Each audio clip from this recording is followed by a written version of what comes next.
E se a resposta para as nossas lutas mais profundas não estivesse só na ciência ou só na fé, mas numa integração bem específica entre as duas? A análise de hoje mergulha justamente nisso. A gente vai explorar as ideias do livro de Walter Pereira Jr., um pastor que também é pós-graduado em neurociências e aconselhamento bíblico. É uma abordagem que promete ir além dos sintomas, direto na raiz do problema.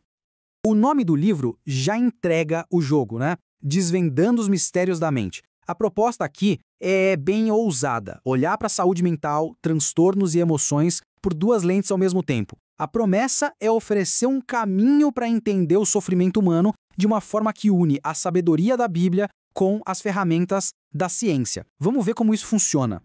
E tudo começa com algo que, no fundo, todo mundo conhece. Essa frase do livro é muito forte porque ela fala de uma verdade universal, o sofrimento silencioso. Sabe aquela dor que a gente não mostra pra ninguém? Aquela luta que fica escondido atrás de um sorriso? É desse lugar que a gente parte, o que torna esse assunto tão urgente.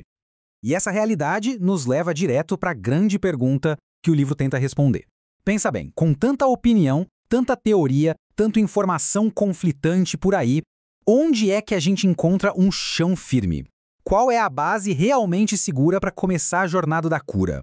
É essa questão que vai guiar toda a nossa análise de hoje. Ok, então para começar a buscar essa resposta, a obra nos convida primeiro a olhar pela lente da ciência. Vamos entender como a medicina e a psicologia diagnosticam o sofrimento, quais são suas contribuições e, principalmente, segundo o autor, quais são as suas limitações. Agora, olha só que interessante a distinção crucial que o livro faz aqui. De um lado, as doenças neurológicas. Elas têm uma causa física, orgânica, que a gente consegue ver num exame, tipo uma ressonância. Do outro lado, o que chamamos de doenças mentais, que, segundo a obra, são diagnosticadas com base no que a pessoa sente e relata, em grupos de sintomas. Não tem um exame de sangue que aponte para a depressão, por exemplo. E essa diferença é a base de toda a crítica que vem a seguir.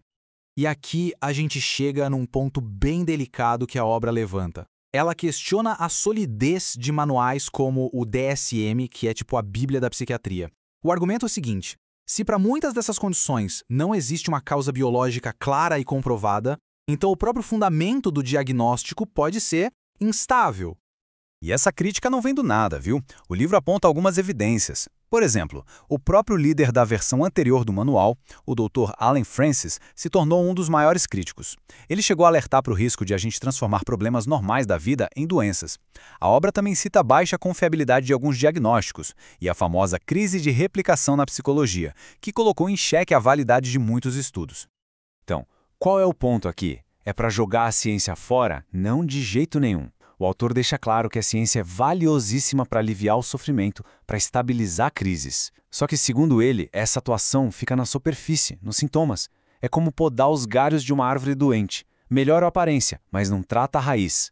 E a grande pergunta é: e se o problema real estiver lá embaixo, bem fundo? E essa pergunta sobre a raiz nos joga direto no coração da tese do livro. Se a ciência trata os sintomas, onde a gente encontra as ferramentas para tratar as raízes?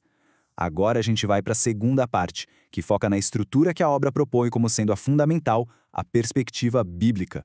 Para a gente entender o argumento central, a gente precisa pegar esse conceito aqui, revelacionismo. O que é isso? Não se trata de ver a Bíblia só como um bom livro, ou um guia moral. É a visão de mundo de que as Escrituras são a revelação direta de Deus e, por isso, são a autoridade máxima, final e suficiente para todas as áreas da vida, inclusive para as lutas mais profundas da alma.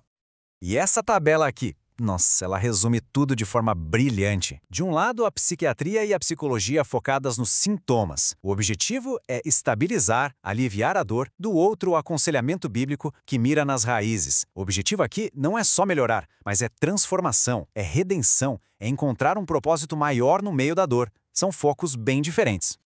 Tá, mas por que a Bíblia teria esse poder todo? O livro aponta para passagens como essa, de Hebreus. A palavra de Deus é descrita aqui não como um texto antigo, estático, mas como algo vivo e eficaz. É como um bisturi divino capaz de ir onde nenhuma ferramenta humana consegue chegar, discernindo as intenções mais profundas do nosso coração.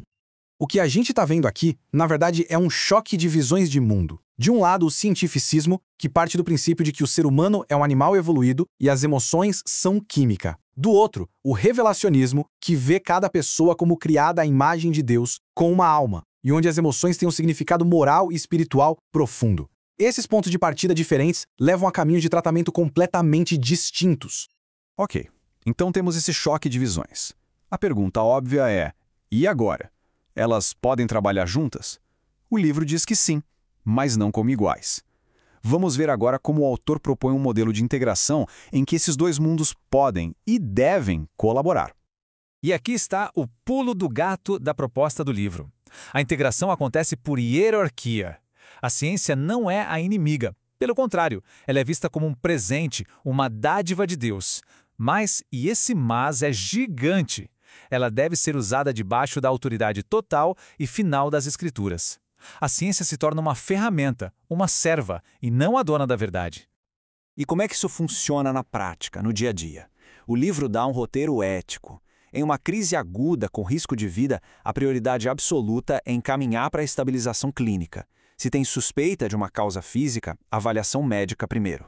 E a ajuda profissional pode caminhar junto com aconselhamento bíblico, um cuidando dos sintomas, o outro das raízes. E claro, se a pessoa rejeita a fé, o que resta é focar no alívio dos sintomas.